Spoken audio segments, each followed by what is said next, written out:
Ibu yang terkasih dalam Tuhan Yesus Kristus,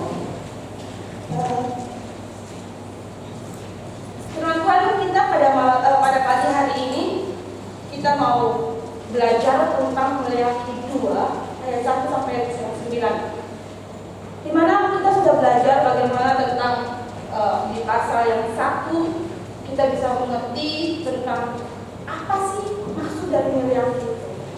Kita sudah mengetahui semuanya dengan baik yang sudah dijabarkan minggu lalu, dan sekarang kita akan masuk di dalam Maleakhi pasal 2 ayat 1 sampai 9 tentang murka Tuhan.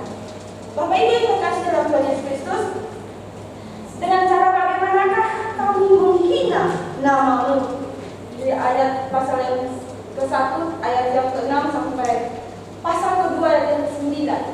Nah, di sini kita mau melihat bahwa pusat perhatian sekarang adalah pada keimaman yang buruk. Nah, kita mau belajar tentang keimaman yang buruk, tapi pada Maleakhi ini kita mau belajar bahwa di sini para imam pada masa Maleakhi mengikuti didikan daripada Nadab dan Abihu yang kita bisa lihat di dalam Imamat pasal 10 ayat yang ke-1. Di sini mereka melihat dan belajar dari pengajaran imamat, di mana Imamat pasal 10 ayat 1 tentang dari Nadab dan Abihu. Dan sini juga mereka belajar dari anak-anak Eli yang kita bisa lihat dari Samuel pasal 2 ayat 12 sampai 17. Karena mereka adalah pengadu ritual persembahan korban sesuai Taurat Musa, namun hati mereka jauh dari Allah. Ya, kita mau mengerti bahwa Maleakhi ini dari awal pasal 1 sampai pasal yang kedua di sini kita mau belajar mereka mengambil satu pengajaran, mereka melihat dari anak-anak dari Imam Eli dan Nadab dan Abihu. Kenapa seperti itu? Dan pada saat itu mereka mengalami sesuatu yang dikatakan bahwa sangat tidak baik dan sangat buruk di dalam pengalaman melakukan kebenaran firman Tuhan. Nah, Bapak Ibu terkasih dalam Tuhan Yesus Kristus, semua seperti sebagian besar orang dari bangsa itu juga mereka adalah orang-orang yang muda, di mana sebagian orang-orang di zaman Maleakhi itu mereka semua adalah orang-orang yang muda, orang-orang yang tidak betul-betul percaya kepada Allah, dan mereka selalu melakukan keburukan dan mereka selalu melakukan sesuatu yang tidak menyenangkan hati Tuhan. Nah, dari sini juga kita mau belajar bahwa di zaman Maleakhi ini banyak sesuatu yang sangat-sangat buruk. Dari situ bukan hanya keburukan yang dilakukan oleh jemaat bukan sendiri, tapi keburukan yang dilakukan oleh para imam yang dikatakan bahwa mereka mengambil background dari Nadab Abihu dan anak-anak Imam Eli. Nah, itu yang dilakukan. Nah, kita mau belajar di sini bahwa pembahasan dari pasal 2 ayat 1 sampai ke 9 sangat berhubungan erat dengan pasal 1 ayat 6 sampai ayat yang ke-14 ya. Kita lihat di pasal 1 sampai ayat 6 sampai ayat yang ke-14. Di situ kita belajar tentang pencemaran korban-korban. Nah, sebelum kita masuk yang tadi di dalam pasal yang kedua itu tentang murka Tuhan terhadap para imam, bahwa itu sebelumnya tentang pencemaran korban yang kita sudah minggu lalu sudah melihat dari firman Tuhan yang disampaikan bagaimana pencemaran korban. Mereka memberikan korban yang tidak baik, mereka memberikan korban yang tercela, mereka memberikan korban yang buruk, mereka melakukan setiap itu yang tidak baik untuk memberikan kepada Tuhan.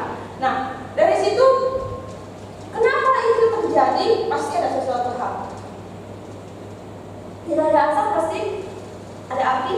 Tetapi bagaimana ketika itu terjadi, mereka melakukan semuanya itu atas kehendak diri mereka sendiri. Mereka tidak berpatokan kepada Tuhan, tetapi mereka hanya bertobat kepada diri sendiri. Nah, dari ayat pasal 1 ayat 6 sampai yang ke-14 tadi juga di situ dijelaskan bahwa bagaimana ketika mereka melakukan hal demikian ada konsekuensi yang terjadi, sehingga ketika masuk ke pasal 2 Tuhan menginginkan bahwa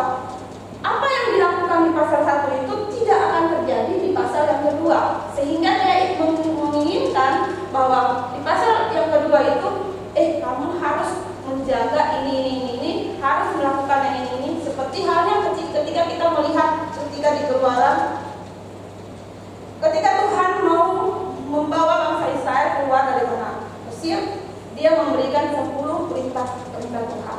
Nah, di dalam 10 itu, ketika Dia memberikan semuanya itu, sebelum Dia umat Israel keluar dan memasuki tanah perjanjian. Nah, tetapi sebelum itu pun semua yang ada di situ dihabiskan oleh Tuhan.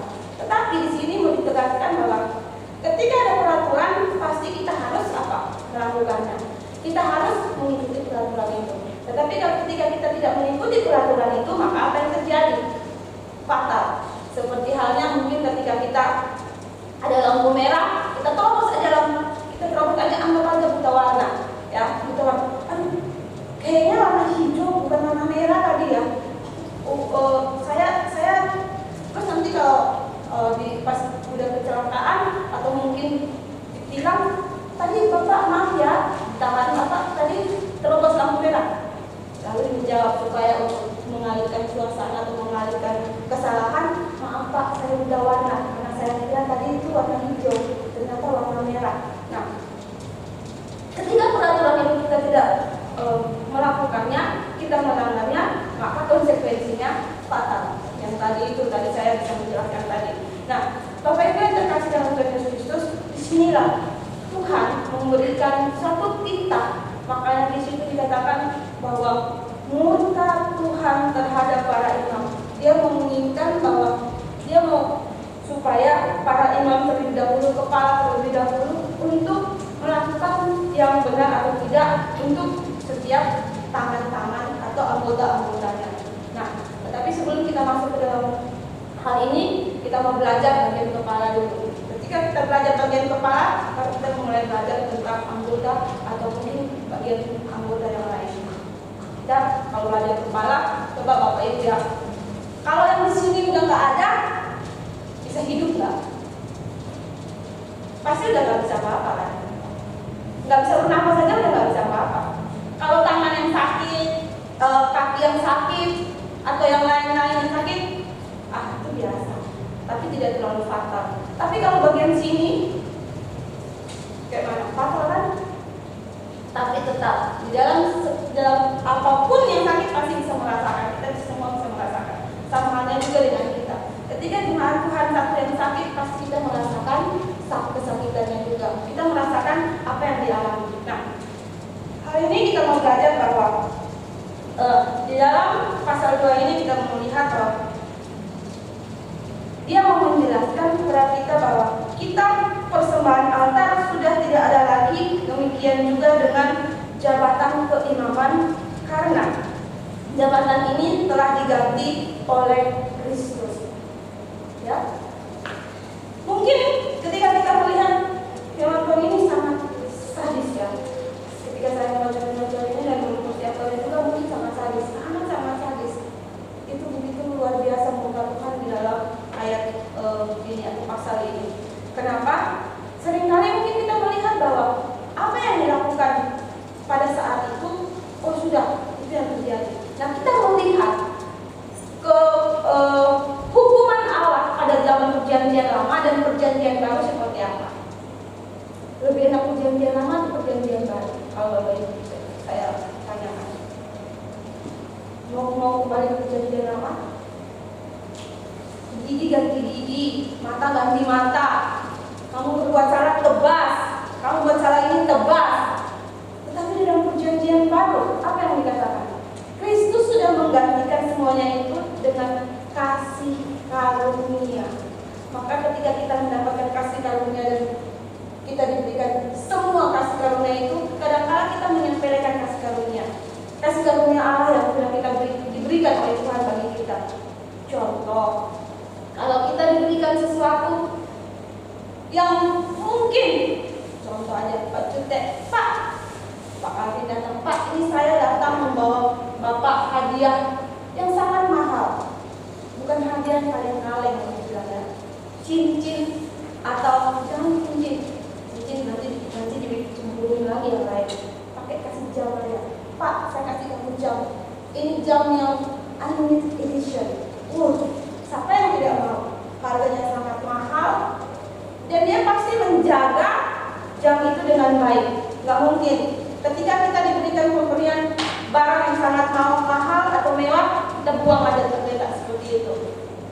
Tak mungkin. Pasti ketika barang yang sangat mahal, kita menjaga supaya dia tetap aman.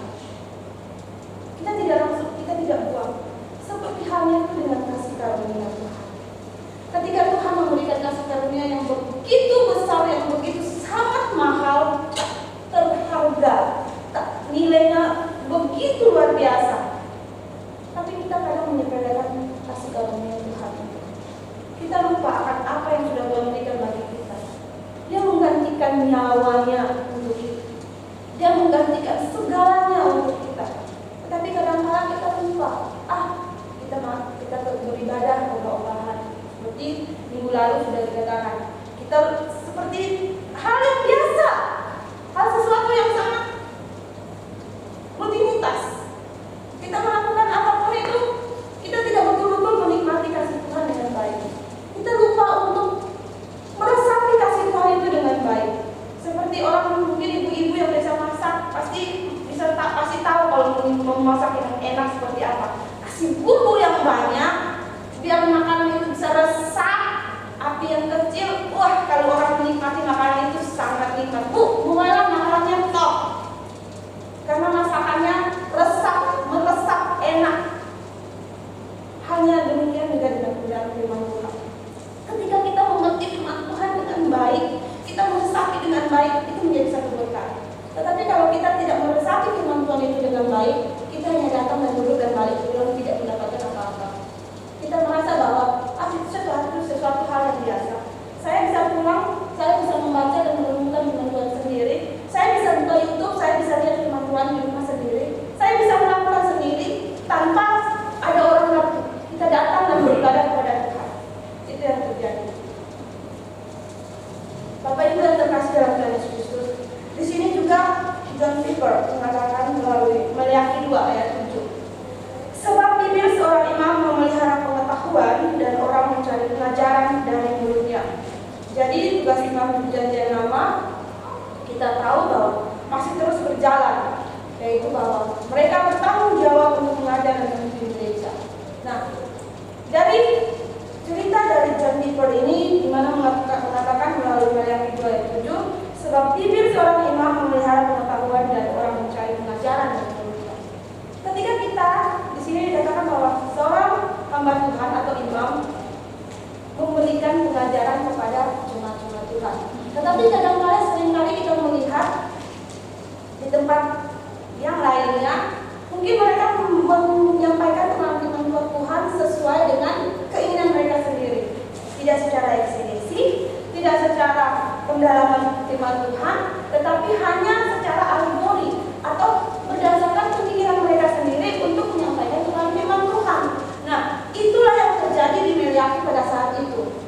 Hamba-hamba Tuhan pada saat itu ketika mereka menyampaikan kebenaran firman Tuhan, mereka hanya melakukan sesuai dengan keinginan mereka sendiri. Mereka hanya melakukan sesuai dengan keinginan jemaat. Mereka hanya melakukan sesuai dengan apa yang menurut mereka baik, tidak sesuai dengan aturan firman Tuhan.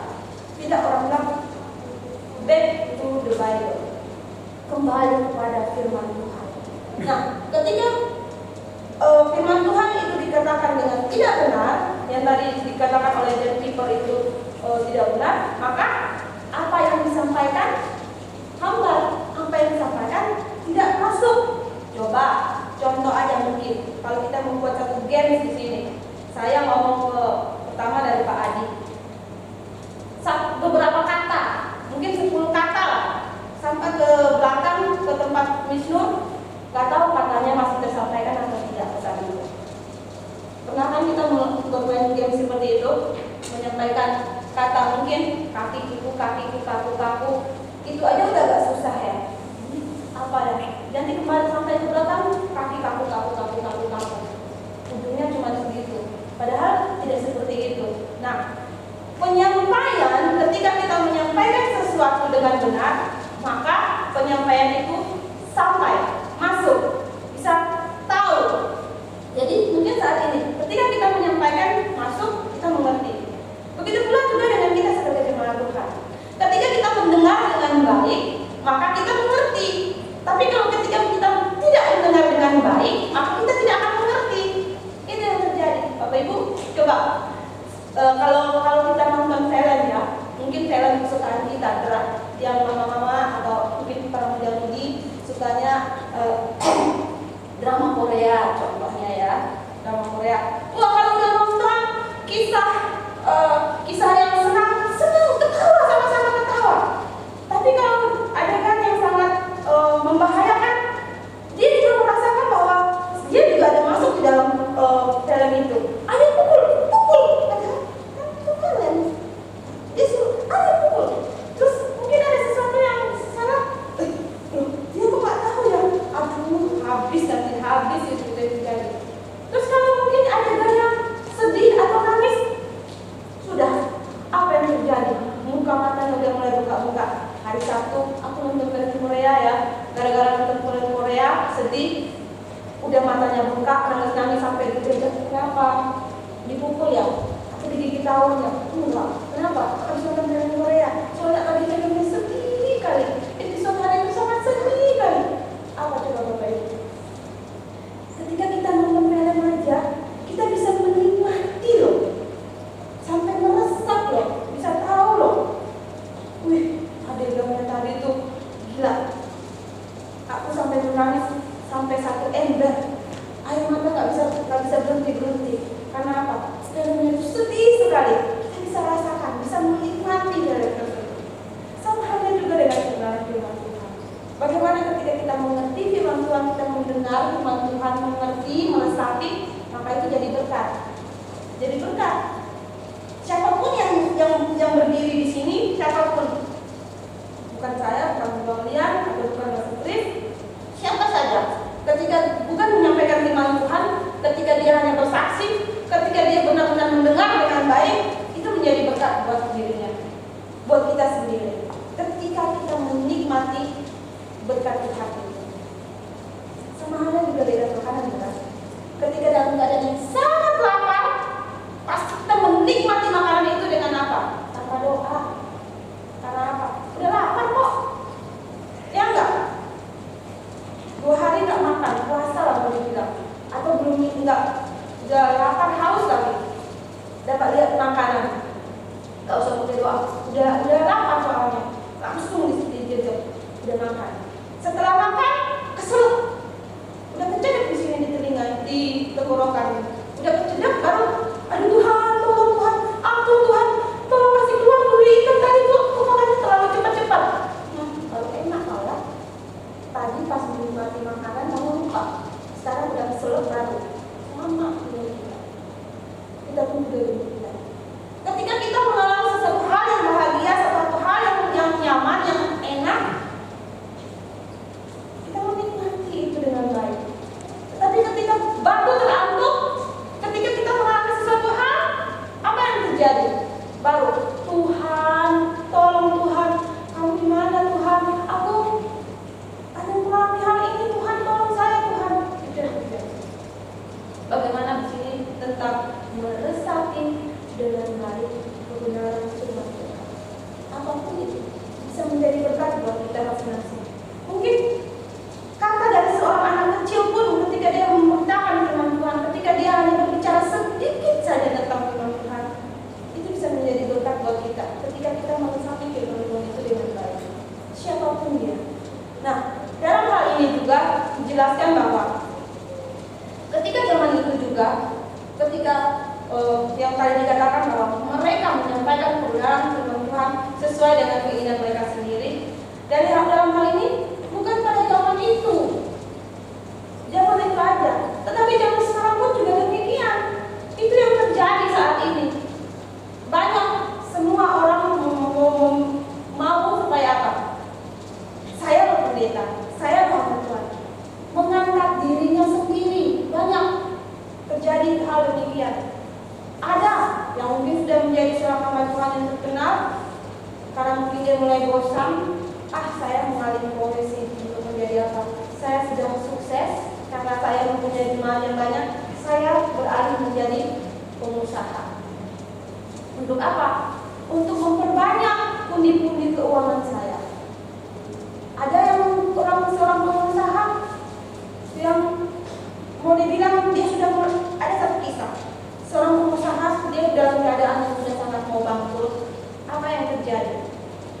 mulai berpikir, kalau saya bangkrut, saya tidak bisa membuat apa-apa lagi. Saya tidak mempunyai pemasukan, saya tidak mempunyai apa-apa lagi. Saya harus membangun gereja. Saya membangun gereja dan saya akan bertukar. Dengan cara apa? Modal yang sedikit, yang sisa dari bangkrutnya dia itu, dia membangun suatu gereja. Dan dia berpikir bahwa pasti ketika saya mau melakukan ini, pasti saya bisa mendapatkan yang lebih baik. Dan ternyata benar. Modal yang sedikit, dia mulai membangun jemaat dengan cara persembahan, berpuluhan, dapat semuanya. Akhirnya dia mulai bangun menjadi sesuatu yang besar. Kita melihat saat ini itulah fenomena yang terjadi saat ini. Fokusnya bukan kepada Tuhan, tetapi fokus hanya kepada uang, jabatan, dan semuanya hanya untuk kepentingan diri sendiri. Itulah yang dikatakan oleh Meliaki pada saat ini untuk menjelaskan kepada kita sebagai anak Tuhan untuk mengerti mengapa Tuhan memberikan firman Tuhan ini untuk kita bisa mengerti pada zaman itu di mana murka Tuhan terhadap para imam saat itu. Nah, Bapak Ibu yang terkasih dalam Tuhan Yesus Kristus, kita bisa melihat juga bahwa sekarang kamu ketujuh perintah ini, hai para imam. Dan saya lihat di dalam ayat yang tadi bahwa apapun yang kita lakukan dalam setiap kehidupan kita mau belajar untuk mengenali firman Tuhan dengan baik. Di sini banyak yang harus perlu kita pelajari bahwa ketika firman Tuhan itu disampaikan, ketika yang disampaikan oleh para imam itu disampaikan, kita mau mengerti. Tadi saya sudah jelaskan bahwa kita mau mengerti dengan baik dan meresapi itu dengan baik. Dalam hal ini juga kita mau belajar dari pasal ini. Kita mau melihat bahwa kenapa Meliaki dibuat atau ditulis hanya 4 pasal. Pasal pertama di situ dijudulkan Tuhan mengasihi Israel, murka Tuhan terhadap para imam, dan pasal ketiga dan pasal yang keempat hari Tuhan. Kenapa dia memberikan pasalnya hanya 4 pasal? Kenapa bisa terjadi hal demikian? Di sini kita bisa melihat bahwa bagaimana ketika kita mengerti firman Tuhan dengan baik dan Tuhan menginginkan kepada orang-orang yang ada di sana untuk mereka mau bertobat, mau melakukan sesuai dengan kehendak Tuhan. Dari semua lingkup yang ada di dalam rumah Tuhan, dia menginginkan dari kepala dan anggota-anggotanya ini untuk bisa mengerti firman Tuhan dengan baik. Sehingga di terakhir yang keempat itu akan adanya hari Tuhan. Dia mau menjelaskan, ini loh A, B, C, D. Nanti kamu akan masuk ke 4 ini hari Tuhan. Bagaimana kita mau mengerti dengan baik? Dan kenapa sampai saat ini kita mengalami hal yang demikian? Itu sudah terjadi. Saat ini sedang terjadi. Pada saat pandemi saat ini juga mungkin banyak orang, mungkin kita hanya terfokus kepada Tuhan. Kita terfokus kepada kamu harus bisa mengajarkan firman Tuhan dengan baik dan benar. Kamu harus belajar lebih baik lagi. Tetapi bagaimana kita sebagai jemaat Tuhan? Apakah kita sebagai jemaat Tuhan ada dukungan untuk para hamba Tuhan itu atau tidak? Jemaat Tuhan itu mendukung di dalam doa atau tidak? Mendukung di dalam pelayanan atau tidak? Jadi kalau kepala ini tidak ada badan, tangan dan kaki, gimana mau bisa berdiri? Ya enggak? Ketika kepala ini ditahan oleh leher dan dijaga oleh badan, kalau tangan dan kaki kita bisa berjalan, bisa melihat kiri dan kanan. Itulah ketika imam ingin ditopang oleh semua jemaat, hamba-hamba Tuhan ditopang oleh setiap jemaat Tuhan. Semua yang ada di tempat ini kita bergandeng tangan, saling menopang satu dengan yang lain, maka semuanya bisa berjalan dengan baik untuk kerajaan Tuhan, bukan untuk si A, si B, si C. Tidak. Karena apa? Semuanya hanya untuk kemuliaan nama Tuhan, bukan untuk uangnya, bukan untuk Pak Adi, untuk Pak Calvin, Enggak. Tetapi kita semua yang ada di tempat ini menjadi penyangga. Penyangga untuk apa? Untuk setiap pelayan-pelayan Tuhan yang ada di tempat ini. Mengapa Tuhan memilih orang Lewi untuk menjadi orang rohaniawan di dalam suku 12 suku itu? Cuma hanya satu. Apa? Ke-11 suku yang harus menopang Lewi. Itu yang terjadi. Kalau kita mau belajar lebih jelas lagi di Keluaran dan Keluaran tentang bagaimana orang Lewi, dari situ ke-11 ini mendukung Lewi hanya satu. Ya, contoh, Bapak Ibu, ketika mungkin di rumah mempunyai anak 1, 2, 3 atau mungkin 5 orang anak, kita berharap mungkin Tuhan berkati mereka dengan baik sehingga mereka bisa memberkati, bukan hanya memberkati keluarga mereka ketika sudah dewasa nanti, tetapi bisa memberkati semua orang. Itu yang terjadi. Nah, dari situ kenapa Tuhan membuat atau melakukan 12 suku Israel ini, ketika 12 suku Israel ini saling menopang satu dengan yang lain. Karena dia tahu kalau kakak beradik dari 12 suku ini pasti harus saling menopang. Bukan salah satunya saya musuh dengan yang kedua, saya musuh dengan suku yang keempat, saya bermusuhan dengan suku yang ketiga, dan saya bermusuhan dengan suku yang kelima. Tidak. Tetapi bagaimana ke-11 ini menopang yang Lewi tadi, satu itu rohaniawan tadi. Itu yang terjadi. Sama halnya juga dengan kita di tempat ini.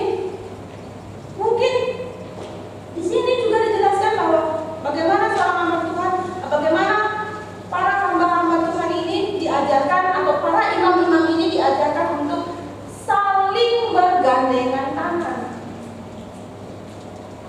Tapi kita lihat saat ini, kita tahu kan, kalau di tempat gereja yang besar, hamba-hamba Tuhan satu dengan yang lain, kalau dilihat ada pos yang satu, kok dia cepet kali ya besarnya, mulai iri hati.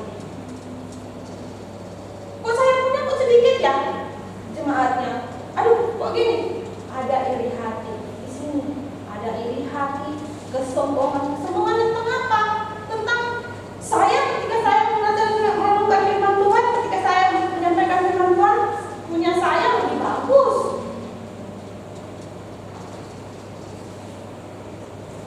Ketika saya menyampaikan firman Tuhan saat ini, bisa ribuan orang datang. Itu kesombongan. Hanya dimiliki oleh iblis, bukan para imam saat itu. Makanya di situ dijelaskan bagaimana murka Tuhan terhadap ayat-ayat yang sudah tertera di sini, bahwa apa yang mereka akan alami ketika mereka melakukan hal ini. Dalam halnya itu juga dengan kita saat ini. Kutukan Tuhan, kita bisa melihat ada 3 penghukuman yang terdapat di ayat 2 dan 3 dan 9, ya, yaitu kutuk, berarti memberitakan kota yang sangat menakutkan. Tadi kita sudah lihat ya, yang pertama itu menyampaikan firman Tuhan yang sangat menakutkan, yaitu yang tadi saya sudah katakan bahwa melakukan sesuai dengan keinginan diri sendiri, melakukan hanya apa yang diinginkan oleh para jemaat. Itu yang pertama. Yang kedua, jika kita bertahun-tahun menjadi Kristen, namun kehidupan rohani kita semakin materialistis, egois, sombong, tidak membaca dan merenungkan firman Tuhan, itu sama saja bohong. Ketika kita mau mengerti firman Tuhan, kita mau melakukan. Ketika kita juga harus menjadi apa yang Tuhan inginkan dalam kehidupan kita. Yang terakhir, kita mau belajar bagaimana hamba Tuhan yang baik. Hamba Tuhan yang baik kita bisa lihat di ayat 4 sampai ayat yang ke-7. Ayat yang ke-4 sampai ayat yang ke-7 di situ sangat jelas. Maka kamu ini kepadamu supaya perjanjianku dengan semesta alam, perjanjianku dengan dia pada satu pihak ialah kehidupan dan sejahtera, dan itu dan dia takut kepadaku dan gentar terhadap namaku. Jadi Bapak Ibu, Tuhan memelihara, Tuhan menjaga, Tuhan melindungi kita dengan begitu eratnya sehingga ayat yang kelima tadi, perjanjian itu dengan Dia pada satu pihak ialah kehidupan dan sejahtera. Bukan hanya itu, kuberikan kepadanya pada pihak lain ketakutan dan ia takut kepadaku dan gentar terhadap namaku. Dia bukan hanya memberikan murkanya, dia bukan hanya memberikan hukumannya, tetapi dia juga menjaga, melindungi anak-anaknya. Dia juga memberikan perlindungan terhadap para imam itu. Karena apa? Karena mereka sudah melakukan kebenaran firman Tuhan dengan baik. Kalau yang melakukan, jadi ada imam yang tidak melakukan dan ada imam yang melakukan. Apa yang dia dapatkan? Damai sejahtera. Dan dia mengatakan bahwa semuanya itu dia akan melindungi kita dengan sangat baik. Orang yang ingin mencelakai kita pun tidak dapat tercelakai. Karena apa? Tuhan melindungi para imam, Tuhan melindungi kita semua dengan begitu luar biasa. Ayat yang ke-7 itu dikatakan bahwa pengajaran yang benar adalah mulutnya dan kecurangan tidak terdapat pada bibirnya. Selanjutnya, sebab bibir seorang imam memelihara pengetahuan dan orang mencari pengajaran, dan mulutnya sebab dialah utusan Tuhan semesta alam.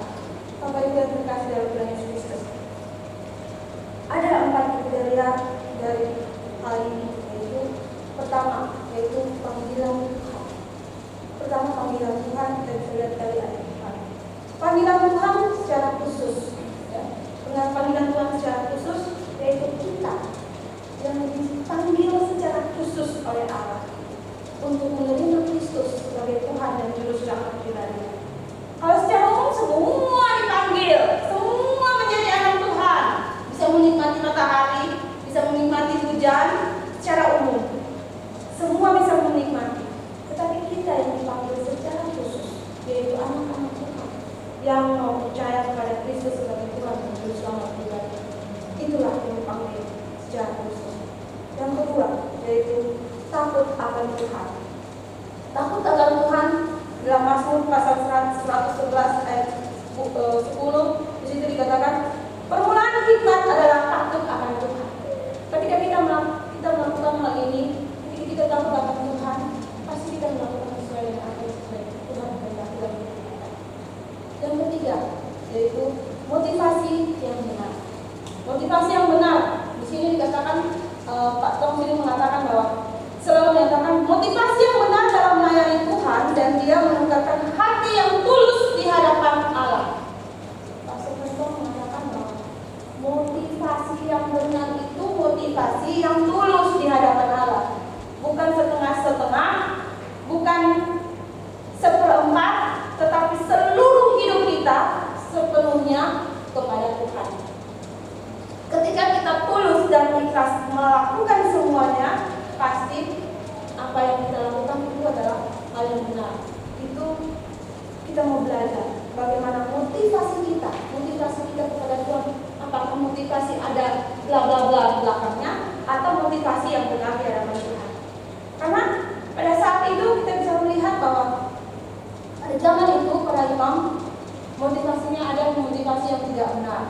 Mereka hanya memotivasi diri mereka, saya menjadi hamba Tuhan untuk diri saya, selesai. Sekarang kita bisa melihat banyak mereka melakukan pengajaran untuk apa? Untuk mendapatkan hal yang lebih banyak lagi. Apa yang menjadi motivasi kita sebagai seorang Tuhan, sebagai jemaat Tuhan? Apa motivasi kita? Apakah betul-betul kita betul-betul menyerahkan hidup kita kepada Tuhan?